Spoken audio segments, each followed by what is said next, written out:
Thanks for tuning in to another All the Feelings joint. Want to skip those pesky ads and get early access? Become a member at allthefeelings.fun/join and discover all the other great perks that come with it. Jazz.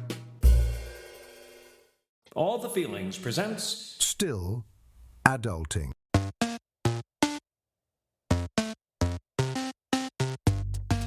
this episode. Small home repairs and tipping. Welcome back, everybody. This is episode 3, season 11 of ATF: Still Adulting. Pete, how are you? We've got another twofer this episode. I felt so good about last week's show because I was able to come with some degree of competence. And as I was preparing my conversation this week, I realized that I come to you with only a small degree of luck that has gotten me to where I am as a grown-up.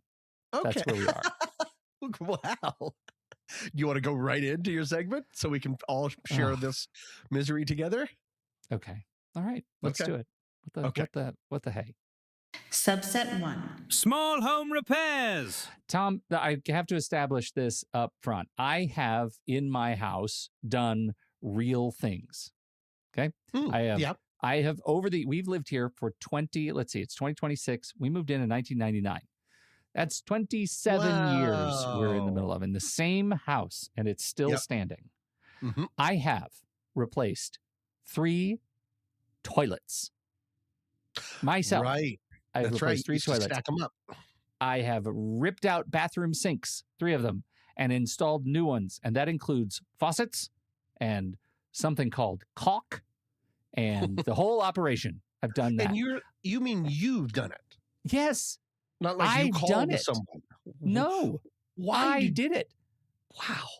I don't know. I don't know why. It's very expensive to call somebody, and I guess I was cheap in my early years. I recognize the value of professional services and people who have studied to do things right. I have no confidence that everything beyond the surface of these repairs are working right.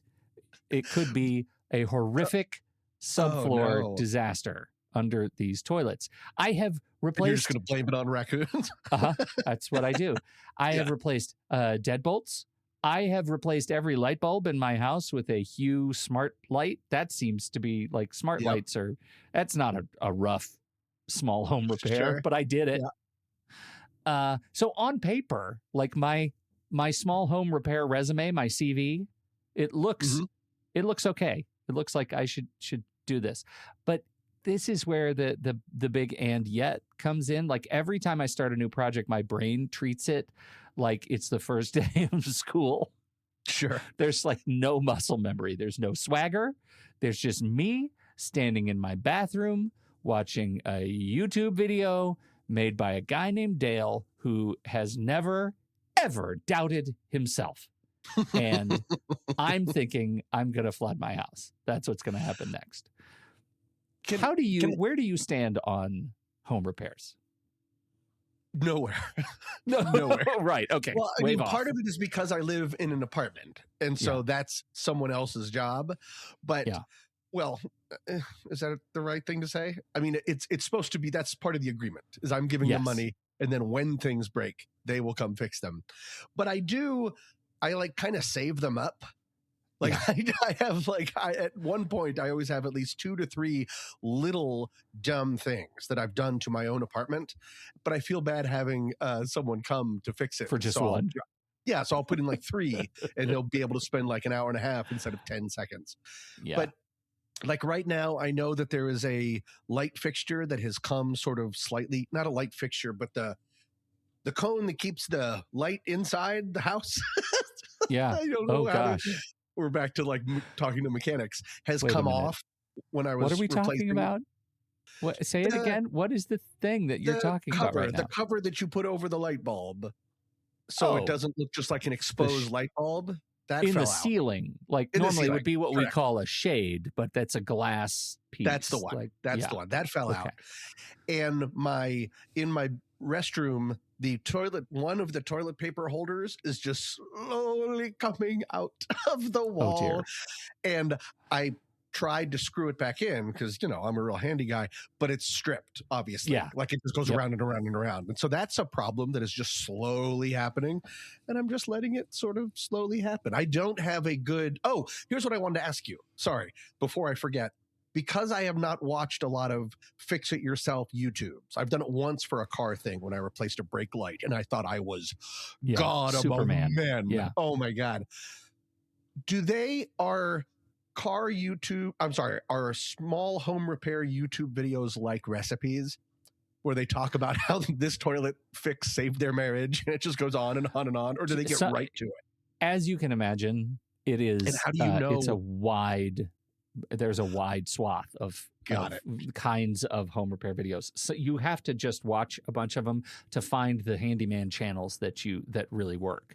And those are the ones that get right to it, right? You can sometimes tell by going to their shorts section on YouTube and see what their shorts are. Like sometimes they'll show you how to replace the wax ring in 60 seconds. And that's what you want, right? Somebody who can explain right to it. Thing that I'm terrified of very fast. Then I'll go back and try to find the longer video and do that. So there was one, I do remember one when I had a pretty bad clog in my tub in the drain. Which has now been fixed, but I did go on YouTube. This is maybe one of the reasons I've been a little bit wary of it. I watched a good 6-minute long video where this guy talked about this one chemical that you can only get like at Lowe's or Home Depot. And it's, make sure to wear gloves and make sure to do this and air out the room. And then you pour it in there. And I've written down the name of the chemical. I've written down how much to put in it. And only then at the end, he goes, but this is not to be used in most pipes because it's incredibly corrosive. Start there. What if I had just been like, got it done? Like, always watch to the end, I guess is the lesson. So I probably should have mentioned that too. Yeah. That's what he needed for his shorts. So, okay. Sure. I'll tell you the one. So I start with the toilets and the wax rings because they're gross. Do you know the wax ring? Do you know about the wax ring? I don't think so. Okay, so when you replace a toilet, you picture this clean, like porcelain part, right? The part that looks like furniture. And what you don't picture is that moment that you lift the toilet off the floor and discover what is lurking underneath. It is an ancient. It is vaguely biological looking, like a sphincter seal. Ew, is this what connects it to the floor? Yeah, it's a ring that connects the bottom, like the pipe. I don't know what it's called. The part up front that leaves the toilet and puts it into the pipe that takes it into the sewer. And that is what's standing between your bathroom and the sewer system. And it looks like something you would find in like an archaeological dig. And it was definitely installed by somebody who is like now dead and likely they died from touching it. Like that's how it feels. That's how it feels to me. And you have to scrape it off like with your hands adjacent to it because it is like desiccated wax and it has been through a lot at this point. And you have to get a new one that is perfectly formed and you set it on top of the drain and you stick your toilet on it. You have to like shimmy your toilet onto it and to get it to sit right and screw it down. It is like it's like the load bearing feature of my life when I'm trying to put a toilet down. It like everything feels fragile and jiggly, and it is a metaphor of adulthood. It's disgusting and yet essential. And here's what I just learned. Learned. Those things fail over time and must be replaced. Oh, and no. I don't remember what got me to replace them the last time on our last 3 toilets. It just felt like it was a thing that I was doing already. We were like doing the floor or something. So we'd pulled up floor and I had to take the toilet off to do new floor and replace the wax ring and got into this hole. You know, you push one domino down and everything comes to pieces. Sure. But now I have heard that it is important to replace these things on some sort of a cycle because they will leak into subfloor and you won't know it. And it's gross when that happens. I have a question to go back a step. Number one, more of a statement. You sounds like you're going through way too many toilets. Number two, why did you choose to do these things instead of having someone come in? Was it to save money? Was it, I am man and I feel like this is my home and I should do this? Yes. So it was the latter. And I think it's because we were reasonably newly married. Okay. And when you go to Home Depot, there is a certain vibe that if they sell parts, not like over the counter, right? If I could just walk up to a shelf and buy a part for a few dollars, then I should be able to install that part, right? Like if it's easy to come by, my ego is saying, then you could totally, if it's easy to buy, it should be easy to fix. And that is not true. That is not true. I got lucky. Like it is kind of true for you. No, I got absolutely lucky until I got into drywall.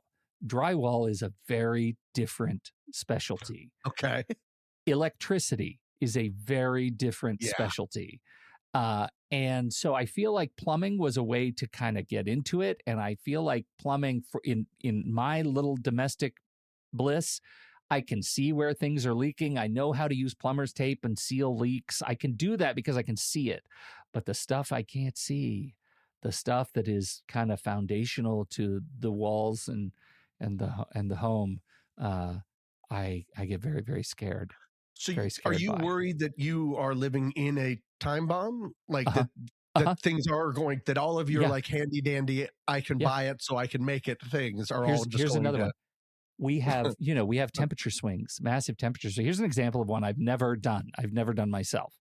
Temperature swings are bad news for plumbing. And in fact, we have a copper tube, a copper pipe. It's not a tube, it's a pipe. I know the difference.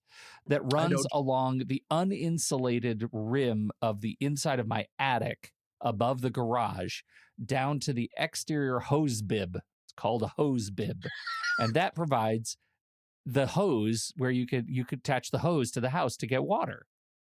Now, when it gets real, real cold, before it gets cold, you have to bleed the valve. You have to bleed that pipe so that it's empty of water. So you open it up on the outside and you let all the water out and then close it on the inside at the house side where it's still warm. And then that copper pipe is empty. It doesn't freeze with water in it. Because if it freezes, then it expands and then it breaks. And then when it starts to thaw, it will pop that copper. And it is loud and destructive. Oh, my God. Now, Tom, this is the thing that's interesting. The copper pipe, they can come in and they just cut out a little section where it broke and they put a little joiner in and they weld it and do whatever they need to do. And suddenly the pipe is fixed. This happened once. And my wife and I are both standing there and we see water is starting to pour out of the attic onto our cars in the garage. Cool. It's like, it's not cool. You shut your mouth. But for a second, were you like, it's a copper pop. We got this. It is funny when you stand in the neighborhood and the temperature goes down, you can actually hear, you stand quietly and you can hear house plumbing pop. Like, it's like walking down because it Broadway all happens in at Nashville. once. Like you can hear all the different bands.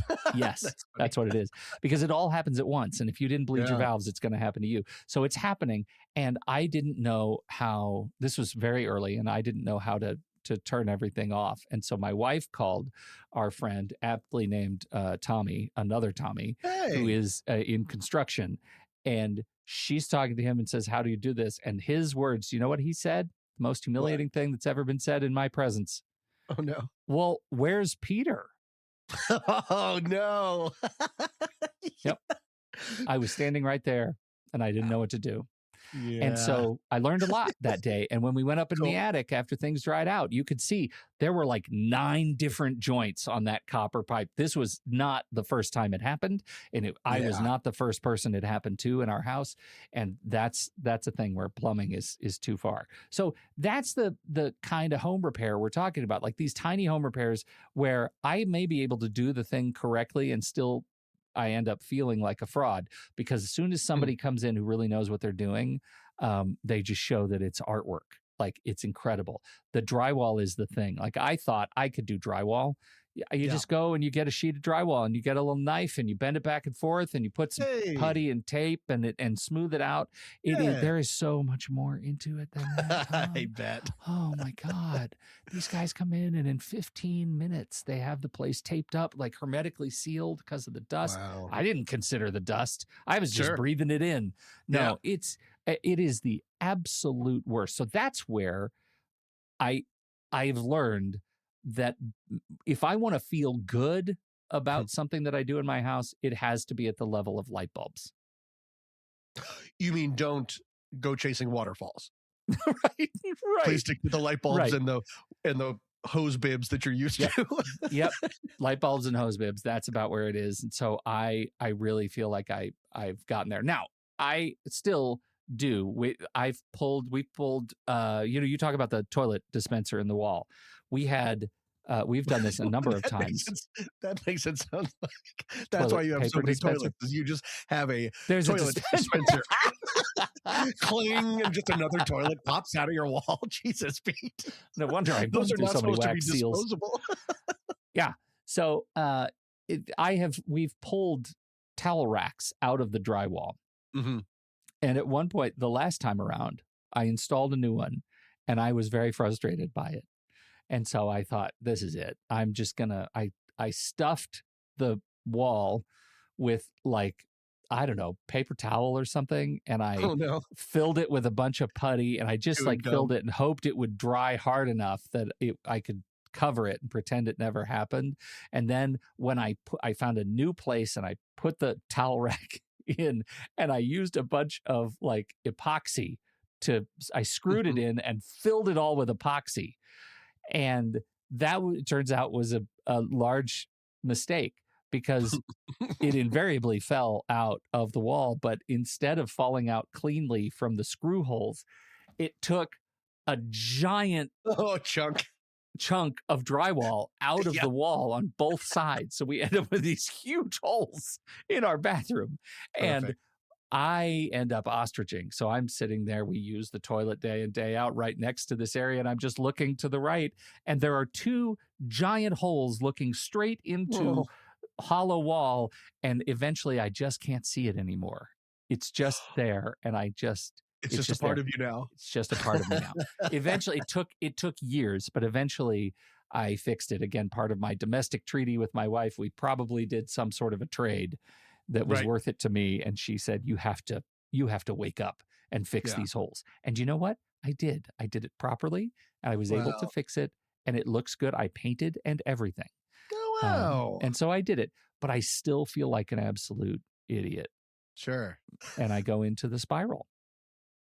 What would it take you? So I guess what it would take you to be more confident is to not shoot too high. That's what you were saying? Stick to light bulbs? Okay. There's a part of me that thinks, okay, when you go, you probably don't do a lot of hardware store shopping, like Home Depot, Lowe's shopping. I'm sorry, what? No. Sorry. Did my absolute disgust make a noise out of my face? Yes. No, I do not. I do not do that. Well, there's a hardware store spiral, the Home Depot spiral. It's like a dance that you go into, and you go in for one thing, and you leave with 9 things, and 3 of them are wrong, and you go back. That's what you go back twice.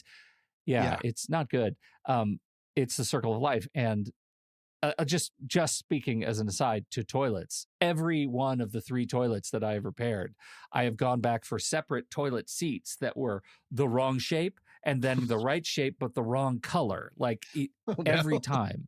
Because in the store, you cannot tell white from light beige cream until you get home and realize those are the wrong color matching. It's not good. Right. And you don't bring the toilet with you.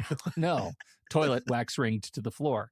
Right. So I go in there often and I think to myself, look at all, they have courses. They have courses where you use their tools and you use their parts and they teach you how to do these fixes in your home. I didn't know that. They do. And I think to myself, it's like the Genius bar for screwdrivers? Wow. That's it. Okay. And I think this is a thing that I think I could get my head around. I think I should go in and take a class or 2 when it comes time to learn to fix stuff. I bet I could increase that level of confidence because right now I have no confidence. And I'm always hitting the, I know I should call someone threshold.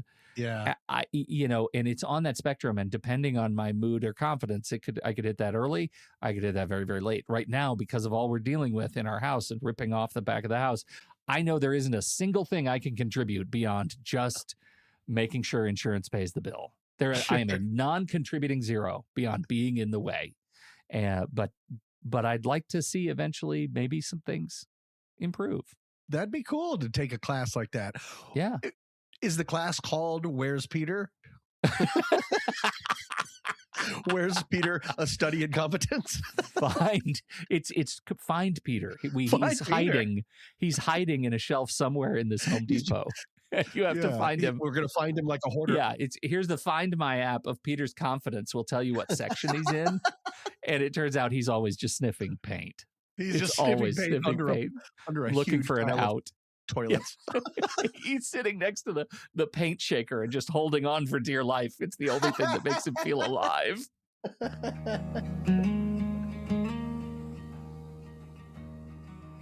According to a 2024 survey by American Home Shield, 1 in 6 homeowners who attempt a DIY repair end up damaging their home further, costing themselves an average of $600 extra. 1 in 6. Which means, statistically speaking, if you're at a dinner party with 5 other homeowners and someone brings up replacing a toilet, one of you is nodding along while secretly having flooded a bathroom. One of you watched the same YouTube video as the rest, brought home the same parts, and instead of fixing it, created a situation. And here's the part that wrecks me. 96% of homeowners say home repair basics should have been taught in school. 96%! We have a 96% consensus that no one prepared us for this. We can't agree on anything as a country. Not pizza toppings, not whether it's okay to recline on an airplane, but nearly every single one of us agrees we were not trained for the houses we live in. So we go to YouTube. 3 out of 4 of us try to fix things ourselves first. We watch a man named Dale in a well-lit garage explain how to replace a wax ring, and we think, I can do that. And most of the time we can. It works. The toilet flushes, the faucet stops dripping, the deadbolt locks. But we never feel like we know what we're doing. We feel like we got away with it. Because the gap between completing the repair and feeling competent is $600 wide and 1 dinner party confession deep. Want to be the 1 in 6 and the 5 in 6? We're the people who fixed it, and the people who made it worse, and the people who are currently ignoring a sound coming from somewhere in the basement. And you can confirm your membership to this fantastic community by becoming a Feeling Friend today. For just $35, you can sleep soundly knowing that you're a supporter of this season of All the Feelings. Plus, you get access to your very own members-only podcast feed, chock full of members-only extended editions of our episodes, members-only episodes, trailer archives, so much stuff. So jump in now, support the season, and know that you're supporting Pete and Tom, from the tips and tools all the way to the wax seals. Just visit allthefeelings.fun to learn more, and thank you for your support. And now, on with the show. When the drum beats go like this. Subset 2. Tipping!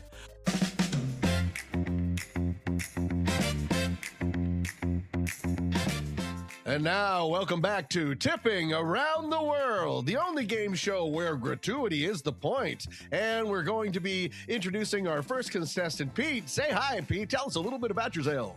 Hi, Tom. I'm a notoriously confused tipper from Portland.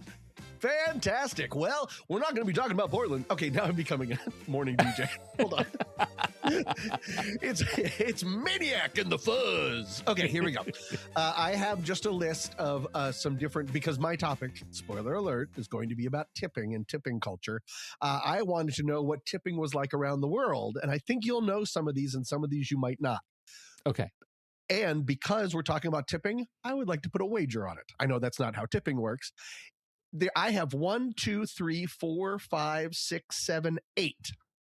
How Okay. many do you think you can get? Correct. 3. 3. My If you confidence get- is not high. If you get 4 correct, Pete, I'm Uh-huh. going to give you a $5 podcast tip. What? In real money. This is how I'm Okay. juicing up this segment because it's I not love well it. researched nor well written. Here we go. Right, for especially because $5. all I have to do is intentionally fail.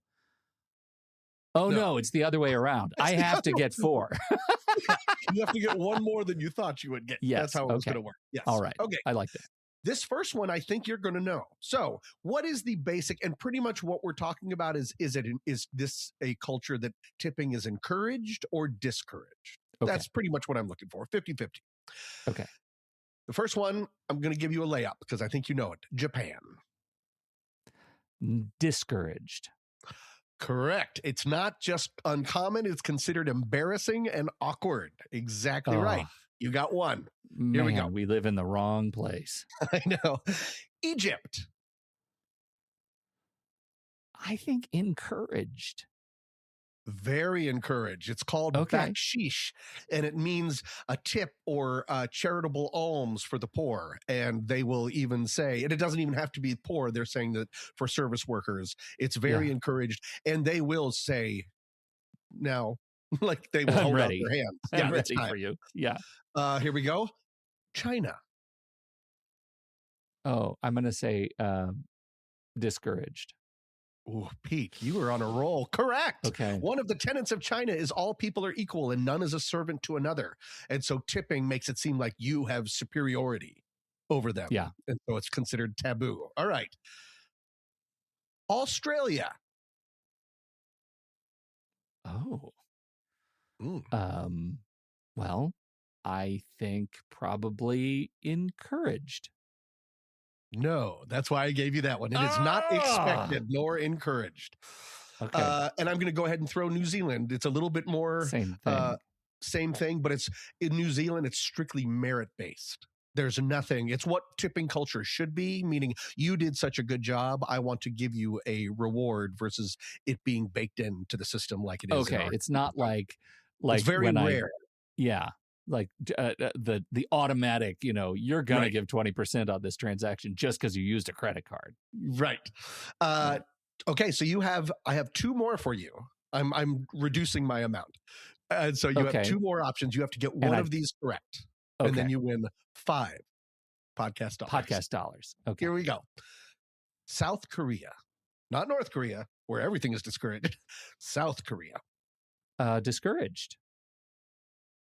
Pete, what are you going to do with that $5? It is unacceptable.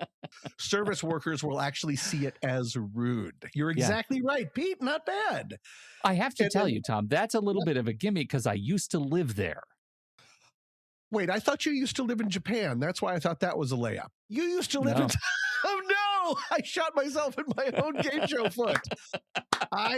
That's why I started with Japan. I mixed it up. I thought you used to live in Japan. That's right. South Korea. Yeah. I blew it. Well, here, I'm going to give you one more as a bonus. See if you like this. Iran. So far away. Discouraged. Trick question. Encouraged, but not money. Gifts mean a lot more than monetary compensation, so travelers are encouraged to express their appreciation in hotels with a small gift from their country. So you would bring something from America, like jeans or a milkshake, and bring it to Iran and leave that for the workers. The milkshake highway. Yeah. I love that. It brings all I'm going to start bringing milkshakes everywhere. Yeah, absolutely. This has been Tipping Around the World, or whatever it was called. When I was preparing for this segment, I was reminded of 2 math hacks, for lack of a better phrase, that I was taught by my father when I was young. Okay. One of the first ones, it's not really a hack, it was more drilled into me, but it was very helpful. I was having trouble. I've never been good at math. And I was having trouble with my times tables. Mm-hmm. And so what we did, this was in Vienna, Virginia, we marched around our house, going room to room, as we just said he would go 2 times 5 is, and I'd say 10, 3 times 5 is, and we just did it over and over and over again, all the way up to 10 and then back until it was just sort of drilled into my head, like it was just memorized. That was the first one. The second one is an actual hack, and it was about tipping. And it's the way that I still tip today. And it's the reason that I still tip today is because I can't do math any other way. He said he was brought up saying that 20% is the way to go. This is like in restaurants and stuff. So you just move the decimal point left one and you double it. Easy peasy. Yeah. When people are like, oh, I'm going to leave 15%. I'm like, go kick rocks. I can't do that kind of math. Get out of here. Why do I bring this up? Because, and this is a surprise to no one, we were just around the world, Pete, but we're going to be talking about United States here. Within the last few years, or maybe 4 to 5, there's been a new phrase being used whenever I make a purchase. And I think you know what it is. The person behind the counter at pretty much anywhere will point to a screen in front of me and say, what? Do you have a guess? Do you want to leave a tip? No, they say, okay, it's going to ask you a question. Oh, God, you're right. No, that's it. That's it. Yep. They say this little mechanical robot has a personal question to ask you, and it ends up going in my pocket. Yeah. And it's how much do you want to tip? And it is everywhere. Now, starting after this really came up during the pandemic, as all things do in this podcast. And part of that is because so many different companies started moving away from cash and the use of digital payment systems exploded. There are 2 terms for this that I had not heard before. Have you heard of tipflation? No, that was new. It's a couple of years old. Tipflation, that's the idea of the amount of times you're asked for a tip across different things. And then tip creep. That's also the rise in tip prompts. More and more touchscreen checkouts. Yeah, that feels at home for me. Yeah, I get that all the time. Tip creep? Well, we've already said you're kind of a tip creep. And I've been asked, I was trying to think of all the different places that I've been asked for a tip recently, and one of them was at a self-service kiosk at the airport. Just hard baked into these systems now, and it's kind of confusing of what to know and what's appropriate. Now, do you know where tipping comes from? Because if you history lesson, I can give you an extremely short tipping. I would appreciate that. Yes, please give me the history. It comes from Europe. Back in the medieval times, there were masters and serfs. That was sort of the way that the communities were set up. And serfs were like peasants who were obligated to work the land of their masters, but they had more rights than slaves, and they were under their protection. So they were just sort of like workers. And they were given gratuities when they did a particularly good job at something around the estate. After the Civil War ended, Americans traveled to Europe, saw this happening, and brought that idea back to the States with them. So they'd seem extra fancy pants. They'd seem very snooty, so they just started throwing around gratuities. This was matched by, and here's where it gets dark, as most things do in America, this was matched by freed slaves that were still very limited in where they could work. They had achieved freedom, but they weren't hired for a lot of jobs. If they weren't sharecropping, a lot of freed slaves worked at service positions where they were only paid in tips by those they served. They were not being paid by their employers at all. I found a cool quote. I mean, it's sad, but it's very true. Sarah Jaraman, co-founder and president of the Restaurant Opportunities Centers United, said, quote, "It's the legacy of slavery that turned the tip in the United States from a bonus or extra on top of a wage to a wage itself." Now, flash forward to 1938, the first minimum wage law was set up as a part of the, what's it called? Very big New Deal. But restaurant workers weren't included in the reform.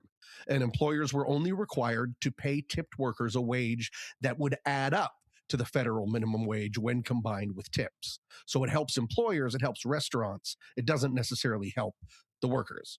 And it just sort of became solidified that certain workers in hospitality were largely paid through tips, and restaurants could pay them less than a minimum wage as a result. Wow. Can I tell you, all praise to the Irons? Ironically, do you know where tipping has become incredibly unfashionable? Europe, where it came from. Oh, yeah, that's why you aren't expected to tip at almost any European restaurants. America just went hard the other way.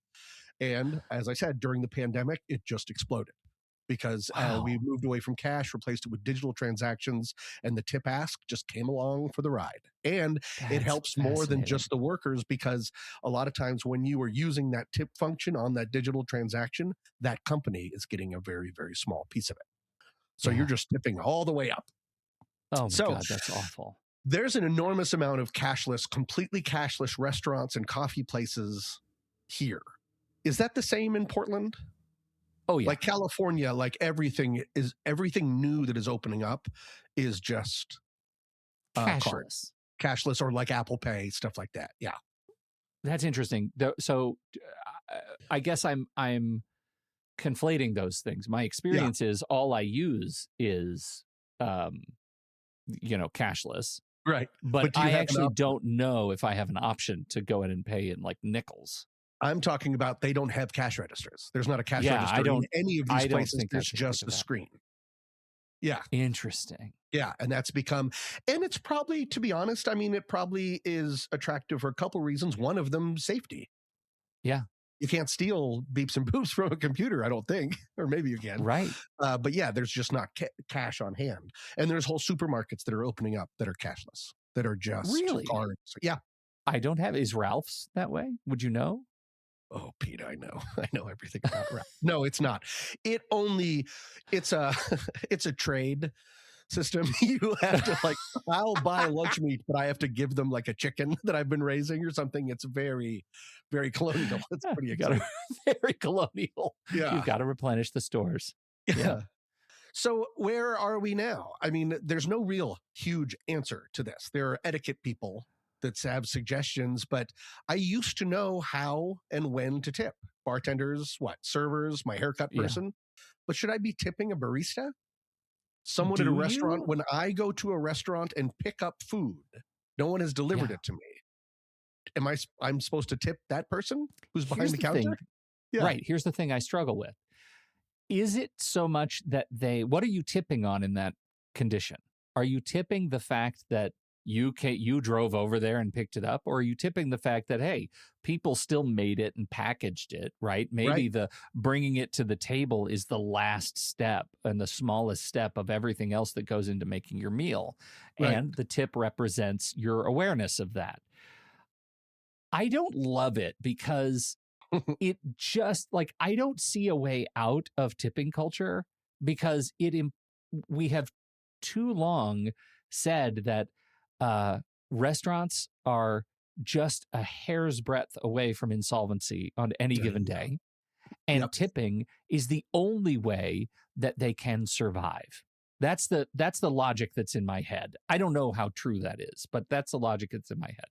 Apart from the 1% of the 1% of restaurants that will never have an issue, which I've never eaten at one of those.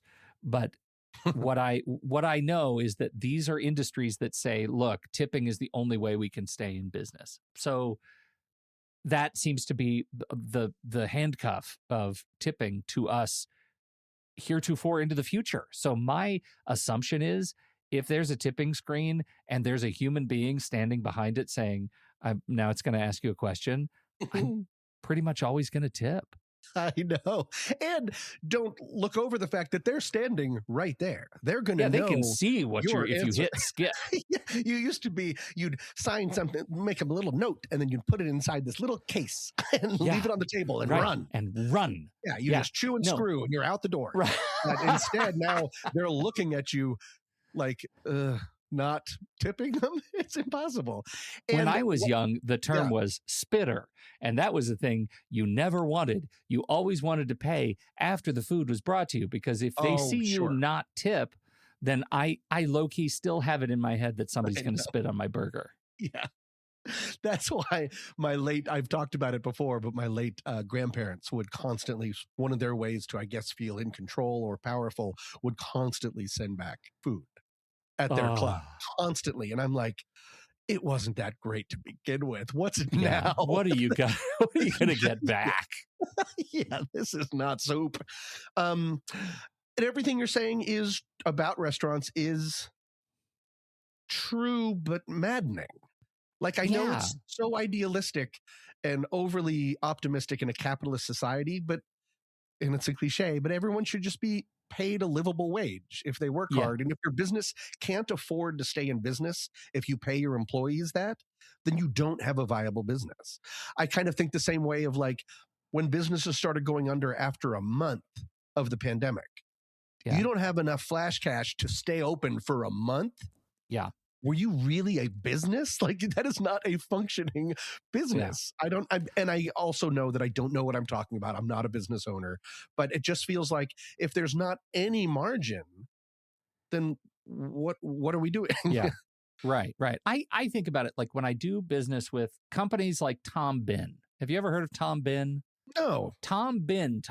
But I like this part of the show. Last episode was Les Schwab. Like you always have this cool guy. Oh, this is good. This cool company. Good. All right. Yeah. So Tom Bin makes bags. They make like backpacks and travel bags, and they're very high quality. They're pretty expensive, but they last you forever, right? Cool. Tom Bin. They're made in Seattle. I love them. I love the company. We have 3 Tom Bin bags. My kids had Tom Bin bags going through high school and now college, and I have a Tom Bin backpack briefcase. I just really like Tom Bin. Sure. They never have sales. There is no sale, no President's Day, no Arbor Day, like no Christmas, sales. No discounts ever. And their methodology on their website is, look, we pay livable wages for high quality products, and those livable wages and high quality products also come out over Christmas and on Arbor Day and on President's Day. Why would we discount for time? That's just not who we are. I kind of feel like that the same way around tipping, to your point, but we can't get there one business at a time. Right? It's sort of, we all have to recognize, restaurant owners, restaurant customers, servers alike, that we're all, in order to raise all boats, we're going to have to chip in the price of the food that we're selling, and some are going to lose. Yeah. And I don't know how else to get there. There's like 6 or 7 states, California included, that have already done, made steps to raise the minimum wage, to have, and I believe there is more of a culture of no tipping restaurants that are starting to open out here, more so, because it's baked in. The money, like they'll have a service charge. They call it a service charge, and they've just upped the amount of money. But there's a give and take to that, because some people can't stand that. But then there's other people that don't tip on a $50 amount of food, and that's horrible. Yeah. Well, like it used to be just like if you have more than 7 people in your party, there's an automatic gratuity. Right. That's kind of what we're saying. For everybody, there is just the service charge, and it's part of the meal. Yeah. But I am just looking up in Portland. There are a number of places that charge. Here's Kachka charges 22% service charge. The Tailwind Cafe and Bar, completely tipless. Bernstein's Bagels and Mirisata are worker-owned cooperatives, no tipping. That is interesting. I've never really looked at that, but I kind of feel like that's, I think that's the maybe way where we're going to go.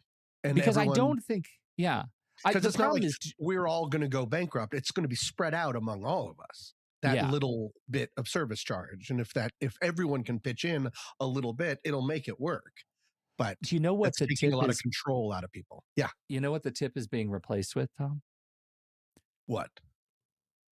The Google review. Interesting. Let's hear. Because I was just, I'm not even saying that as a joke, because I realized that if you take away tipping, then you take away one lever that I have as a customer to say, I enjoyed my experience. Which is what I grew up believing tipping was. This experience was extra because you made it extra. And in fact, if you take that away or you build it into everything, what other thing do I have? Frankly, I think businesses would prefer this, the Google review. Sure. And that's why they go out of their way to give you QR codes and things to tell them how their service is. If the service is really great, if you'd eat there again, leave the Google review, and that becomes sort of currency. Right. That becomes a way for you to say, I valued this more than other places. There is one problem with that. What's that? Is people. Because right. with I Google forgot. reviews, we live in a world of 5 stars or 1 stars. There's never anything in between is the one thing that I would. But I mean, that's another way to do it. I just don't know what else there is. What else is the currency of love? It's not merit-based anymore. It's just baked into the system, which is a shame. I do have one thing that I can share that I found out, because there's wildly different feelings about this of what's appropriate and what's not. But there's one place that I found that all, and I guess these are real people, etiquette experts say that you don't have to tip on. As a rule, anyone working at a counter is earning a wage. Those that are delivering food either to your table or to your home, they rely on tips as a major part of their income. But tipping people who work behind a counter, like a barista or a cashier, it's not a requirement to tip them because they're already being paid in full. Okay. Is what they say, even if the tablet suggests otherwise. And one of the things to remember is it's not like the workers all came together and said, we need these tips. A lot of these things, it's just hard baked into the tablet.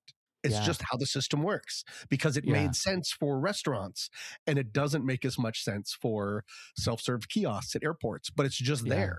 You don't get to choose not. So we don't, when in doubt, be more generous, but I'm not tipping a robot at the airport. And I'm probably going to not be, unless it's a place that I go a lot. I don't know if the barista at Starbucks needs that. As soon as I say I'm just going to say, $1, why not give them $1? Who cares? Well, see, I use the app every time I go. And now I've just over the last couple of months, I've started getting the notification after I drive away. It says, hey, do you want to leave a tip? Pop up on my phone. Right. So that's Uber technology. Right. I never do it. You never do. Now, all of a sudden, I feel terribly guilty, but it's the same thing. Like I do. They're at a counter. Right. They should be making a wage. When you drive away, do they catch up and say, can I just see your coffee again for a second? we forgot just this one little thing. No, it's not pumpkin spice. Just a little extra, a little boost. That's gross. Why would you do that to me? Running like Usain Bolt, swimming if I can't float. With it, take the paper, rip it clean slate. Here we go, dropping like Geronimo, popping Tropicana flows, boats till we bubble up. Undercover, they don't know. Thank you, everybody, so much for joining us on this episode. This week's tune is Bolt by Mess Wave. Coming up next week, Tom, do you remember what we're doing next week? I don't. And I just, I have money yellow sticky. That's right. We have another twofer, but this time, unlike tipping and small home repairs, these are a little bit more connected. We will be talking about maintaining friendships. And I guess we're talking about, because this is still adulting, maintaining relationships or friendships in your middle age. And then also the quest and hope to be a good guest or a good host. Oh, that's an important one right there. These are exciting. These are good ones. Goodness. I'm really excited about that one. I'll be doing the friendships one. Who cares? Nobody shows up for that. They want to show up for you talking about being a good guest and a good host. That's great. Okay, That's good. You're all our guests, and we're your hosts. So thank you so much for downloading. Until then, I'm Tommy Metz III. And I'm Pete Wright. Thanks so much. We'll be back next week with all the feelings, still adulting.